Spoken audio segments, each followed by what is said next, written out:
Il est pertinent de reconnaître l'État palestinien maintenant parce que si nous ne le faisons pas maintenant, il n'existera pas.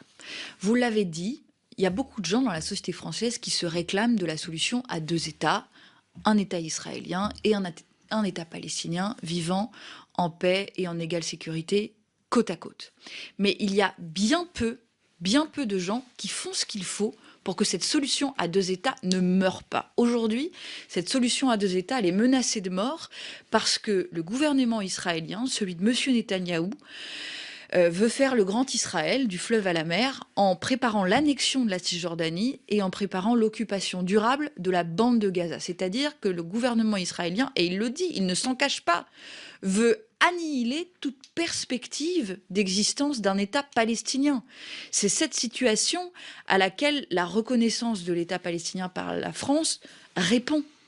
Ça n'est pas, comme on l'entend, une récompense envers le Hamas ou je ne sais quoi. Vous pensez vraiment que Emmanuel Macron ou que les socialistes ont quelconque sympathie pour le groupe terroriste qu'est le Hamas? Jamais. Par contre, nous pensons que la reconnaissance de l'État palestinien est une mesure de justice historique. Nous n'avons pas hésité à reconnaître l'État israélien. Donc pourquoi, si on pense qu'il faut une solution à deux États, nous hésiterions à reconnaître au peuple palestinien qu'il a le droit à un État? Et nous le faisons dans la période, et la France a raison de le faire, parce qu'il faut montrer au gouvernement israélien que nous ne sommes pas dupes et que nous ne laisserons pas justement annihiler et éradiquer cette solution à deux États qui est pour nous la seule solution de paix durable. Mais quel est le sens de la reconnaissance d'un État palestinien qui, de fait, n'existe pas? D'ailleurs, vous l'avez dit vous-même en disant, si nous ne le faisons pas maintenant, il n'existera pas. Donc vous reconnaissez dans ce propos que la France va reconnaître un État qui n'existe pas. Alors non, je crois que vous vous trompez sur le terrain. Et moi, je suis allée en Israël-Palestine et j'ai rencontré là-bas des gens qui se battent des deux côtés. Et ils sont rares, hein, mais pour la coexistence Ouais. pacifique, qui discutent ensemble. Et du côté palestinien, évidemment qu'il y a un désespoir profond, il y a une nécessité de renouveler le personnel politique. Mahmoud Abbas est un dirigeant, le dirigeant de l'autorité Mhm. palestinienne, assez largement corrompu. Qui n'a pas réussi à incarner l'espoir du peuple palestinien qui s'est du coup tourné vers des mouvements extrémistes, dont le Hamas. Donc il y a un gros problème aussi politique du côté palestinien, hein, pas juste israélien, mais il y a aussi des personnes qui réfléchissent à la façon dont cet État palestinien pourrait prendre vie. Et il y a la Cisjordanie, il y a la bande de Gaza, et ensuite il faudra trouver une solution.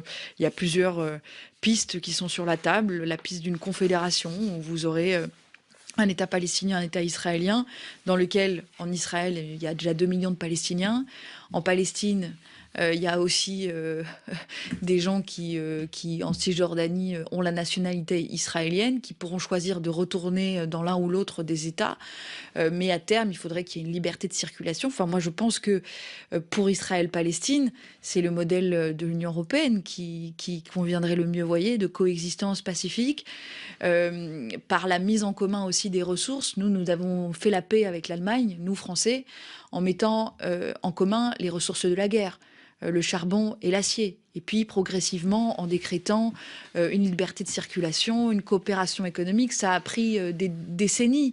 Mais aujourd'hui, vous voyez, mon grand-père qui était en Normandie, dont l'école a été bombardée, qui a échappé de peu à la mort et qui détestait les Allemands parce qu'il a été élevé dans cette détestation.